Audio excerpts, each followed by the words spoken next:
Okay, so let's talk about Brett Favre being somewhere where he had no business being, up at the House Congressional Committee talking about welfare reform.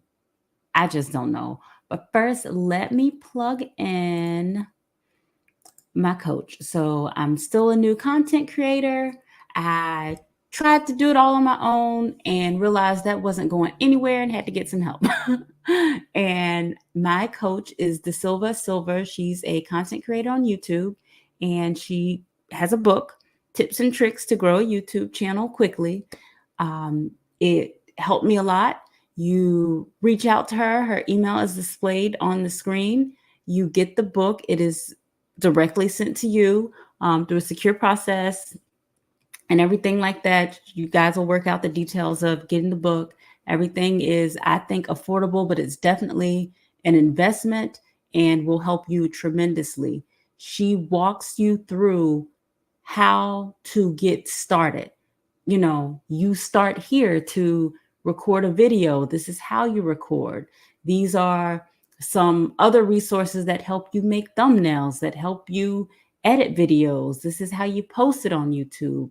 It really is a wonderful help and a great benefit to anyone who wants to grow their channel, like I did, or if you just want to start a YouTube channel and you don't know where to start. So please reach out to De Silva. Her email address is up on the screen, and invest in you and get started. It's wonderful.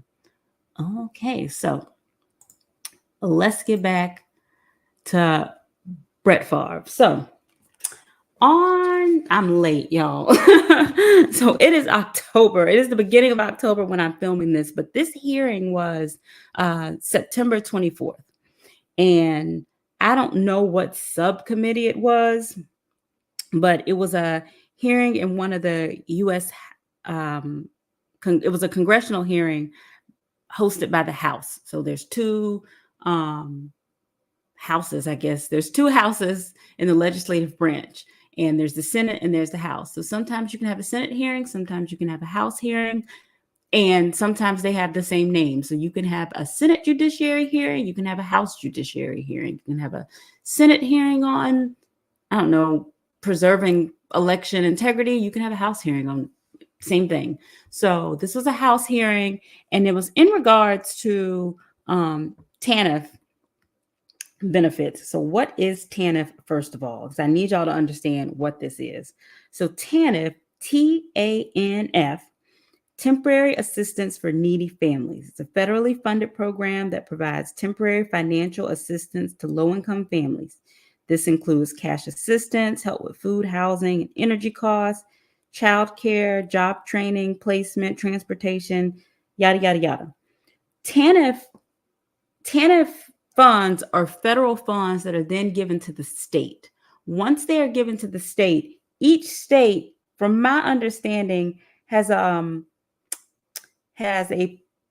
control over how they distribute it, provided it is still being used for the purpose it was originally granted. So, okay, it sounds like, big money, federal to the state, but think of it as a normal transaction. If you are, and I only know this because I did this in college.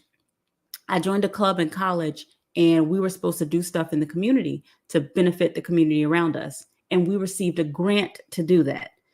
The grant said, you need to address these concerns. So whatever we did, we had to then report this concern was addressed by these things that we did with the grant money. So it's the same thing. The federal government says these funds are for this purpose, but you, the state, when we give it to you, we don't want to control, we don't want to manage it. We want you to manage it, provided it still fits in the intended purpose of the grants. So that's what happened. A few years ago now, I think a few years ago, it was more than 1 year, I'm pretty sure. There was a big scandal about the misuse of TANF funds in Mississippi. And Brett Favre was like the key figure on this. Apparently, some kind of way, TANF funds went to him to benefit, I would like to say, a volleyball team, club, something like that. And that wasn't what it was for. That's the bottom line. So even without getting into the weeds of the details, TANF funds in some way went to Brett Favre to do something. We can kind of stop there. We can kind of stop there a little bit, because Brett Favre, at your big net worth,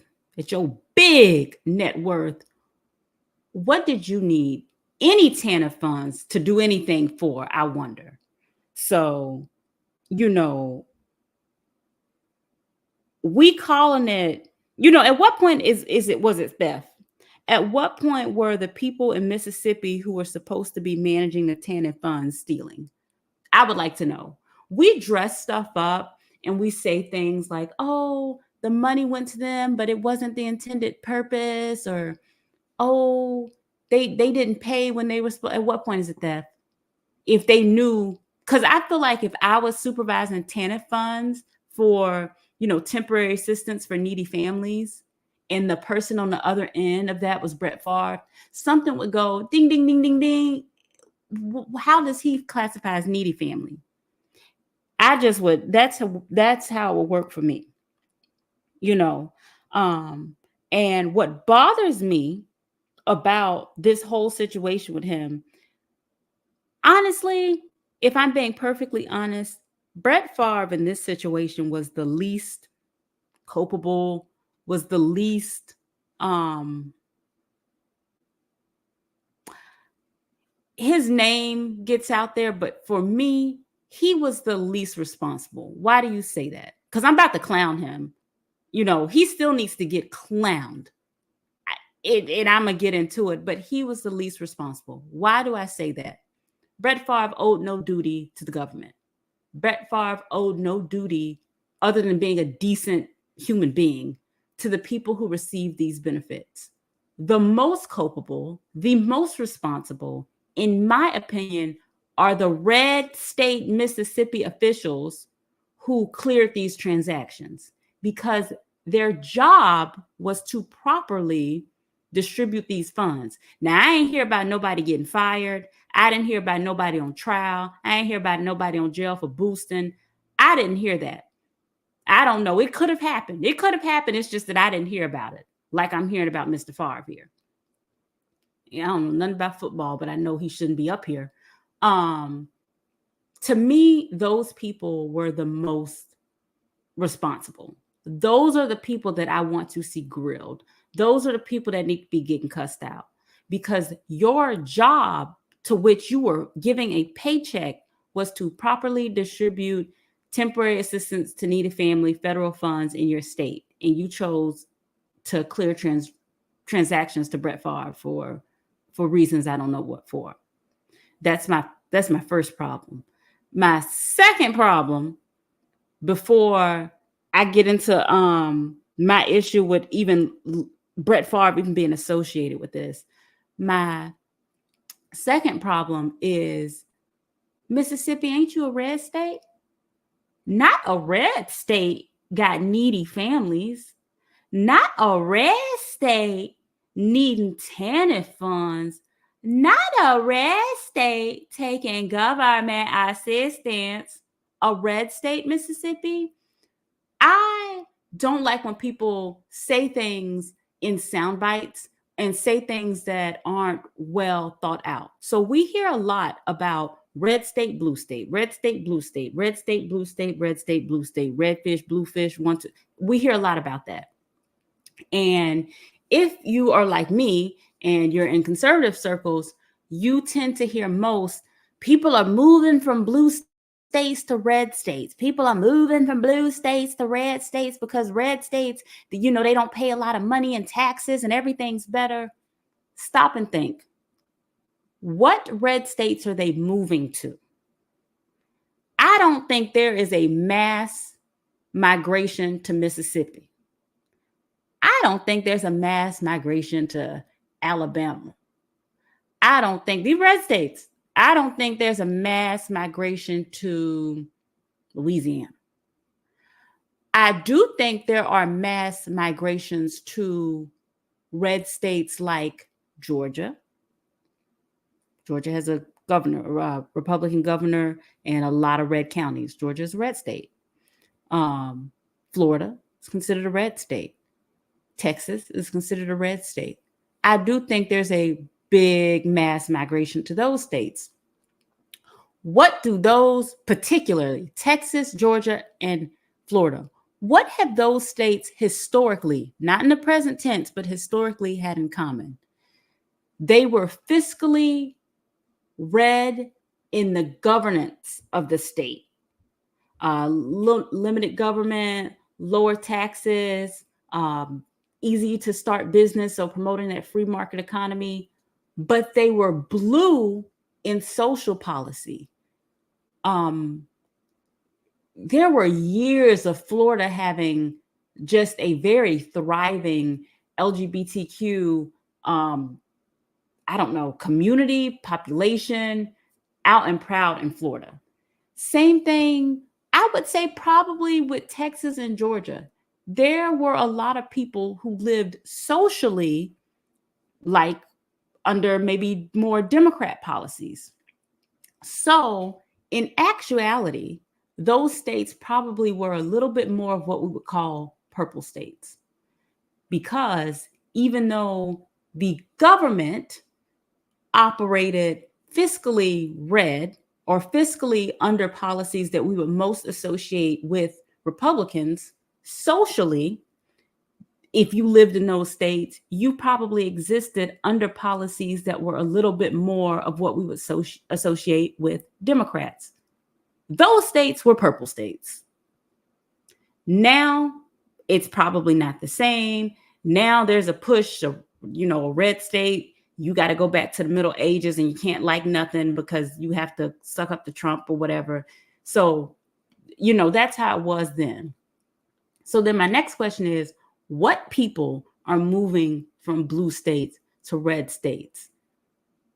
Probably people who are fiscally conservative, but they like some of the social policies more of, Democrats.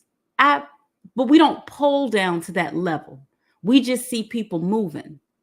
But Mississippi is a red state. And do they have the same population boom as a Texas, a Florida, or Georgia? I bet you not. And, not red states taking government assistance. I will tell you that some of the states with the highest level of federal government assistance probably are red states. I'm not saying one way or the other, but I'm also not one of these nut jobs in here talking about red state, blue state all the time. So that's another thing. Mississippi, red state. Let's call it out. You call out blue states about crime, even though the places that you're calling out tend to be highly populated places. So with that, if you have more than 15 people in your town, you probably gonna have a little bit more crime as the population increases. You have states that have strict gun laws, but then the guns have to come somewhere. So where are they coming from? All these things. Basically, what I want to get at with this is everything's not so cut and dry. And one of the problems with our political system, I think, is everything is so televised and sound-bited, and it just has to be a gimme gotcha. It can't be a full sentence. It has to boil down to, red state, blue state, red state, blue state. Explain that. I personally would like to see, as Florida continues some of their policies, what is that population growth looking like? And are people leaving? Like how has that impacted? Let's look down, let's get down to the micro level and really examine that. So those are the first two things. The officials anybody who cleared these transactions to Farve, they're a big problem for me. They're the biggest problem of the story. And then second, not Mississippi, you a red state. taking government money for needy families and then giving the money to Brett Favre instead of needy families. But you a red state and everybody is moving to red states. Okay, whatever. Okay, let's get to my issue with Brett Favre. So he says that prior to the situation happening, everything kind of blowing up, he didn't really know what TANF funds were. Do I believe that? Actually, I do. Because Brett Favre is someone who's been playing professional football from a very young age, and he probably never, because I think it's called SNAP, and it used to be food stamps, now it's SNAP if it's state money, and then there's TANF if it's crosses over to federal money, but you don't always know all that.